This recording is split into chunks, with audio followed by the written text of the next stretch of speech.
د بدخشان ولایت چې د افغانستان د څلور دیرش ولایتونو څخه د افغانستان لوی او ښکلی ولایت دی او د افغانستان په شمالي ختیځ کې موقعیت لري. پوره معلومات به اوس درته وړاندې کړو، نو تر پایه راسره اوسئ.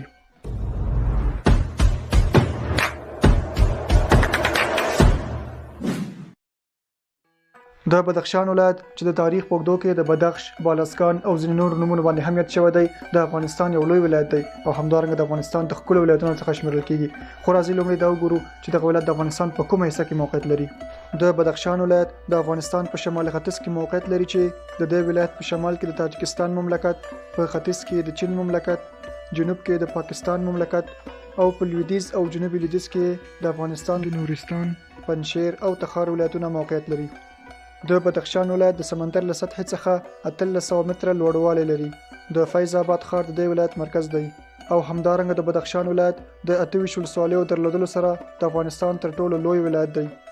دا ولایت د کابل څخه 470 کیلومتره فاصله لري چې ټول مساحت یې 4403 کیلومتره مربع څخه زیات دی.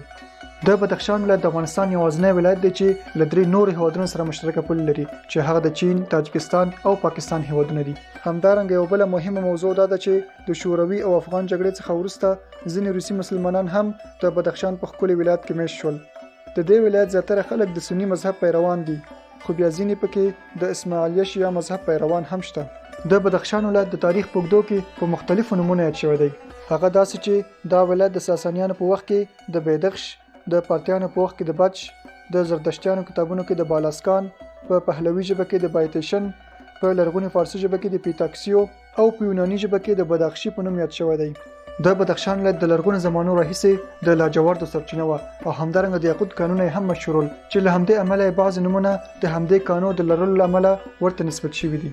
هغه هیوادوال مو چې په دغه ولایت کې ژوند کوي د بدخشاني او په نامه یادېږي چې د 2021 میلادي کال د نفوس شمېرنې له مخې د دې ولایت ټول نفوس 1,112,000 تنه و. د دې ولایت زیاتره اوسیدونکي تاجکان دي، خو له دوی سره یو ځای په دې ولایت کې پامیریان، ازبکان، هزاراګان او قرغیزیان هم اوسېږي او په دې ولایت کې عامې ژبې فارسي، دری، پامیری، ازبکی او قرغیزي ژبې دي. د بدخشان ولایت د افغانستان غرنی، زلزله لرونکی او ډیر شین سمسور ولایت دی چې د لعل او لاجورد کانو سربیره بې شمېره نور کانونه هم لري. د افغانستان د ځنګلي ژویو د نړیوال صندوق په وینا د بدخشان ژمی یخ او اوړی معتدل او خوندور دی. په ژمي کې د تودوخې منځنۍ درجه -0 درجه د سانتیګراد، خو په اوړي کې تر -15 نه تر -25 پورې رسیږي او همدارنګه په دې ولایت کې اورښت زیاتره د واورې په بڼه وي. په دې ولایت کې یو څنډه زغرونه او سیندونه هم شته چې د بدخشان زیاتره برخې د پامیر او هندوکش غرونو نیولې دي چې د بدخشان ولایت لوړ غرونه او خړ سیندونه لري. د غرونو هغه درې سلسلې چې په دې ولایت کې شتون لري هغه د پامیر د غرونو سلسلې، د هندوکش د غرونو سلسلې او د خواجه محمد د غرونو سلسلې دي. د هندوکش غرونو تر ټولو لوړه څوکه د نوشاخ په نامه یادېږي چې 1492 متره لوړوالی لري.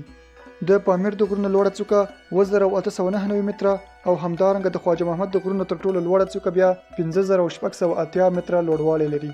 د دې ولایت نور غرونه لکه کملنګ، جلغر، هزار چشمه، کلات، سفید خور او داسې نور دي. د بدخشان ولایت د افغانستان د اوبو 53 سلنه زیرمې لري چې تنها د واخان ښکلې دره د 15 کیلومتره په اوږدوالي او د 600 مترو په عرض سره د اوبو زیرمې لري.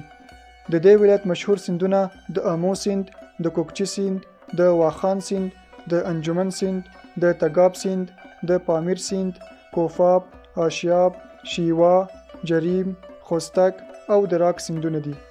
د بدخشان هغه جهیلونه چې د افغانستان او تاجکستان په پوله کې پراته دي هغه د شیوا جهیل او د زرقول یا چقمقتین جهیل دی او نور جهیلونه د سبز جهیل، د چل سرغیلان جهیل او د غورسنګ جهیلونو په نامه یادېږي.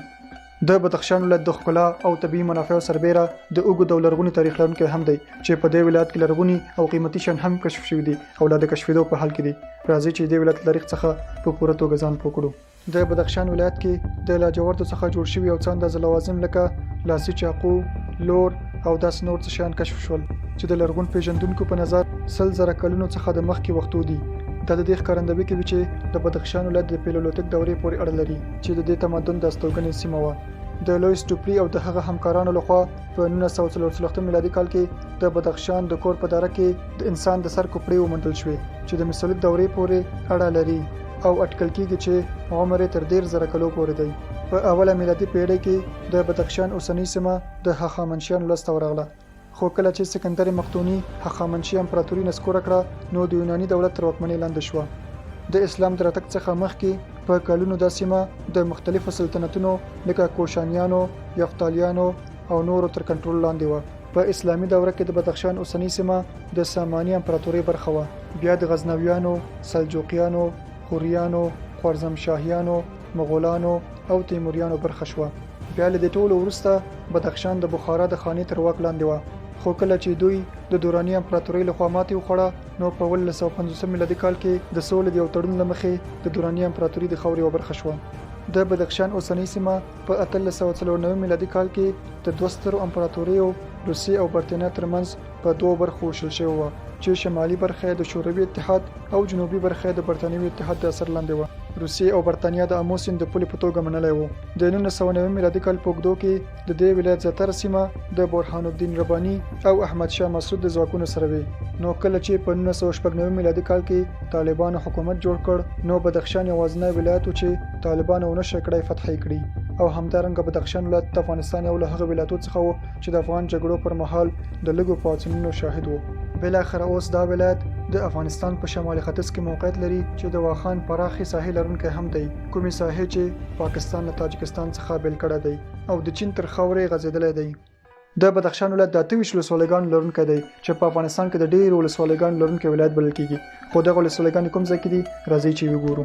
د فیض آباد ولسوالۍ چې د دې ولایت مرکز هم دی او همدارنګه د کشم ولسوالۍ، د دروازه بالا ولسوالۍ، د جرم ولسوالۍ، د اشکاشم ولسوالۍ، د واخان ولسوالۍ، د بهارک ولسوالۍ، د شغنان ولسوالۍ، د خواهان ولسوالۍ، د شهر بزرگ ولسوالۍ، د تشکان ولسوالۍ، د درایم ولسوالۍ، د شکی ولسوالۍ، د ارګو ولسوالۍ، د یاوان ولسوالۍ، د راغستان ولسوالۍ، د یفتل سفلی ولسوالۍ، د کران او منجان ولسوالۍ، د زیباک ولسوالۍ، د خاش ولسوالۍ، د یمگان ولسوالۍ، د کوفاب ولسوالۍ، د تګاب ولسوالۍ، د کوهستان ولسوالۍ، د دروازه پایین ولسوالۍ، د وردوج ولسوالۍ، د ارغنجخوا ولسوالۍ او د شهدا ولسوالیګانو په نامه یادېږي. د دې ولایت رسمي ژبه د فارسي دري ژبه ده، خو په دې ولایت کې په یو څه اندازه نورو ژبو او لهجو هم خبرې کیږي، لکه شما اگر به استقامت مرکز برین کابل یا پل خمری یا تخار علاوه ای که در داخل شهر فیض آباد صلح امنیت تامین شده از همین جایی لاس پین برده که با قندهار ولسوالی کوهستانی ولایت بدخشان بعد از تثبیت لانه دشمن حملات شروع شد و الحمدلله په دې ولایت کې موږ کولی شو چې مختلف نوع حیوانات هم ومومو، لکه د مارکوپولو په نامه پسونه، پړانګان، ځنګلي پسونه، د واورې پړانګ، خړ لیوه، سور ګیدړ او داسې نور. د بدخشان ولایت زیاتره خلک کروندګر یا دهقانان دي. دا ځکه چې د بدخشان ولایت ښې کرنیز ساحې او همدارنګه ښې پریمانه اوبه لري چې د ولایت زراعتي تولیدات عبارت دي له وربشې، غنم، جودر، جوار او د میوو څخه توت، چارمغز، زردالو، مڼې، انار او داسې نور. او همدارنګه لوبیا هم د دې ولایت له مهمو پیداوارو څخه شمیرل کیږي. هغه قیمتي کانونه چې په دې ولایت کې شتون لري عبارت دي له لعل، تیل، لاجورد، سره زر، سپین زر، ګاز او داسې نور څخه. او په اخر کې باید دا هم وایو چې په 2015 میلادي کال کې د هندوکش په غرونو کې ډېره یوه خطرناکه زلزله وشوه. دغه زلزلې 1.5 اندازه شدت درلود چې د افغانستان شمالي برخه یې ولړزوله. دغه زلزلې څخه د پاسه 10,000 کورونه ونړول، 200 کسان یې ووژل او له 1,200 څخه زیات خلک یې ټپیان کړل. مننه چې بیا هم تر پایله موږ سره پاتې شوئ او د بدخشان ښکلی ولایت هم تر پایله موږ سره ولید. که تاسو په دې ولایت کې نور هم څه لیدلي وي نو حتما له موږ سره هم شریک کړئ او له موږ سره پاتې شئ، ځکه په بل ویډیو کې به یو ځای د بغلان ولایت ته ځو.